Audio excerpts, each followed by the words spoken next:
Welcome to Top Table Gaming. Today I'm going to be unboxing the two new Middle-earth kits from Forge World.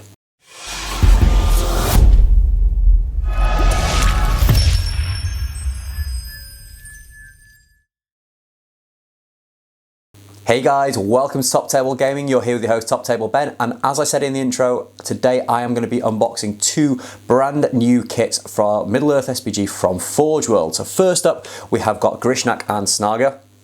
Snaga is one that we have been expecting to come out because we've seen the new profile in War in Rohan. Grishnakh we weren't expecting a new profile for, but I'm really excited to see how nice this poses. It looks great in the photos. I'm looking forward to seeing it for myself. The other one that I'm going to be unboxing is Helm Hammerhand. So this is one that I have personally been very excited for. The model looks amazing. His rules are fantastic when he's played in the Legendary Legion. As always, you don't want to be looking at me. You want to be seeing the models. So I'm going to open up these boxes and have a closer look. So here we have all the components laid out. So Grishnakh comes across two sprues. So one is the main body and the head. And we will take a closer look at these guys once they're all built. But initially, I am really impressed with these models. They look really crisp. The details, loads of detail on there. There's minimal flash that I can see, but obviously when I come to assemble them, I will take a closer look. Second sprue for Grishnakh includes the two arms, which are obviously the slightly more difficult bits to cast, all as one piece, and that looks all good to me.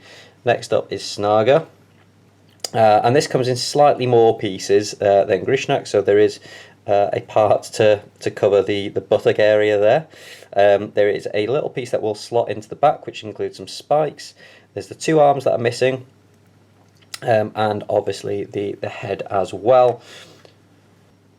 There's one arm, and then those little spikes at the back, which from watching the film, I never noticed those spikes before, but they look really detailed, so it'll be interesting to see what this model looks like when he's all put together in the flesh. And then last but not least is just the remaining arm, head and the chainmail, which covers the kind of buttock area. So the face is awesome. The only time we've ever seen this face sculpted before was in Ugluck's hand.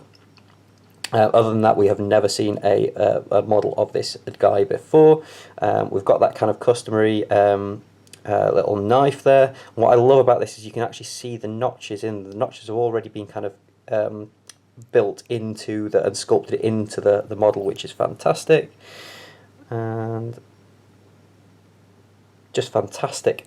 So I'm going to give these a quick bath, and I'm going to come back and they will be built and we'll take a proper closer look at them. And we're back, and these two bad lads have been built. So first up, let's take a closer look at Grishnakh. So this model is superb. It's so much better than the older one. As you can imagine, the older one is probably getting on for 15 plus years old. But I think this model really kind of captures that look. If you can see his face there, it really captures the look that Grishnakh has in the films. It captures the kind of the build of the armor, like these little, you can just sort of see the little plates here of his armor, and like all the little pointy extra bits, just like on these shin guards here, like the pointy bits that just cover the knees as well. They are absolutely fantastic. There's a lot of hair texture on the back here as well, like a fur texture. And that is really detailed. So if you're going to be adding highlights and things to that, it will make it look it'll make it pop so much more. So overall, he is a fantastic model, and I am looking forward to getting some paint on him, and he can be joining my Uruk Scouts that I've recently been painting. Next up, we've got Snaga, and this is kind of the new one that we knew was coming, but we hadn't seen a model of until recently. So as I pointed out in the when we were looking at the parts, there are some little cuts and chips out of his knife there, which is a really nice detail. The face is very reminiscent of Jed Brophy in the films. I think this really does capture that kind of scene in the films really, really well. A bit of an interesting fact: this model, or this character, was never kind of shown from the kind of waist down, or even kind of the chest down. So the Games Workshop guys had a little bit of kind of creative license, and I think they managed to get some extra artwork as well, which allowed them to sculpt the rest of the model, so it could be why we haven't seen this guy in the past. In terms of going together, generally it's fit pretty well. There is a couple of little gaps on the back here, which I will be green stuffing. That could just be down to my errors in me putting it together, and maybe not taking the care that I should have done, because I was really, really excited to get him on camera. But overall, I think it's a really, really cool model. I think the facial features on both of these characters is phenomenal. I think they look fantastic. One thing I would point out is the arms. Because of where the like the support struts and the kind of the resin channels are, it did mean that where the arms were joining the little resin knobs, shall we say, it did make it a little bit difficult to separate them, and I was kind of conscious that I didn't want to cut away too much of those, so they were a little bit difficult to kind of snip off. So these aren't, I guess, for inexperienced people who haven't really built many models before.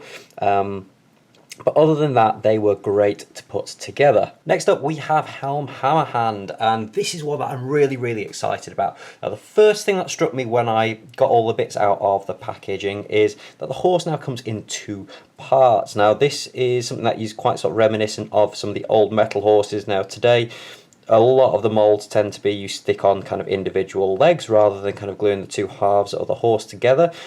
Potentially the casting has just got better, so that it makes a nice tighter fit, so it will be interesting to see how well that goes together.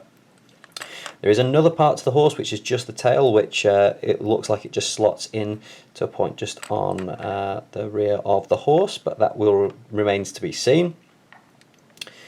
2 halves of the mounted model, so that will kind of sit on top like that, and that already looks fantastic. And again, as with the other sprues, minimal cleanup it looks like on these. It doesn't look like there will be much to do whatsoever, and the detailing is beautiful, but we will take a closer look at that in a minute. Foot model again comes as 2 main parts, so the lower half of the body and the upper half, and the scale mail is brilliant. I cannot wait to get some paint on these. Just looks amazing. And then last but not least, the 2 swords which come with this kit. So these guys are going to take a bath as well before I put them together. Yeah, I'll come back and I will show you the built models. Right, for me, this is the main event of this video, Helm Hammerhand. He was an absolute joy to build, whereas with some of the other guys that I've already built, so Grishnakh and Snaga, they were a little bit more fiddly putting the arms on and things. This was an absolute dream to put together. There was no issues whatsoever. The only thing that I have noticed on a couple of little bits is there are some little air pockets or little air bubbles, but they will be very easy to fill with a little tiny dollop of green stuff or a little bit of liquid green stuff. So first up, let's take a look at the foot model. Now this is one that I wasn't overly sure of when I first saw it, but now that I've seen it in the flesh, and as always when I kind of assemble these models, I have a newfound appreciation for them. So bits that really stand out for me is kind of this raised detail on the armour. So on the leg armour here and on the braces around the arms. The chainmail here is absolutely fantastic as well. It's super detailed. It's really kind of raised. So even if you were dry brushing, you'd kind of be able to pick out the very raised edges there. The trouser detail as well. There's plenty of kind of raised edges, so you can properly highlight that as well. There's not a lot of face to be seen on this. It is quite obscured by the helmet and the very masculine moustache that he has got. But overall, I think this guy is going to be a dream to paint. Let's move on to the horse. Again, the horse was really easy to put together. This is one where there is a slight, tiny little air bubble just on the kind of chest area, which I'll kind of show in a sec. It's not particularly obvious, and it is kind of hidden out of the way. Well, as I said in when I was having a look at the parts, this is a two-part horse, so you can see there is a slight ridge down the back. It might need just a slight little bit of green stuffing there if you're, you know, if you want to do the best job of this. I probably will just add a little tiny bit of green stuff just to try and smooth that out to some extent.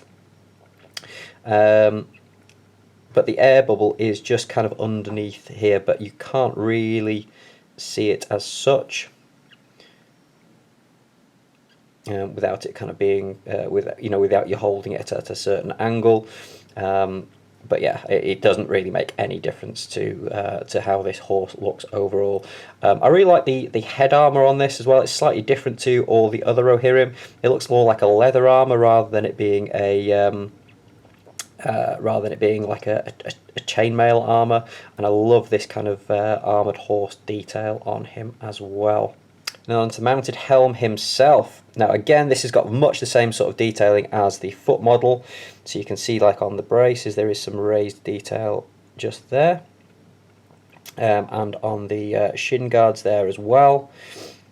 The hand is missing from this because it is attached to the back of the horse. You can just see his hand there.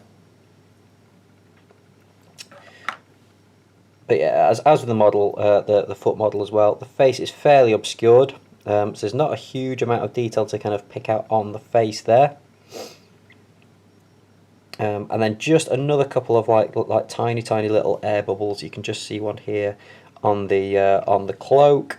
But again, you know, it's not going to make any real difference to how this model looks once it is fully painted and has been green stuffed. So that's it, guys. What do you think of these new models? Do you like them as much as I do? And are they ones that you are going to be picking up and adding to your own collections? Make sure you let us know over on the Top Table Gaming Community Facebook page. I'd love to see your painted models and hopefully see some inspiration. And if you've enjoyed this video, make sure you're leaving a like and letting us know in the comments. And that's it from me. I will see you guys in the next video.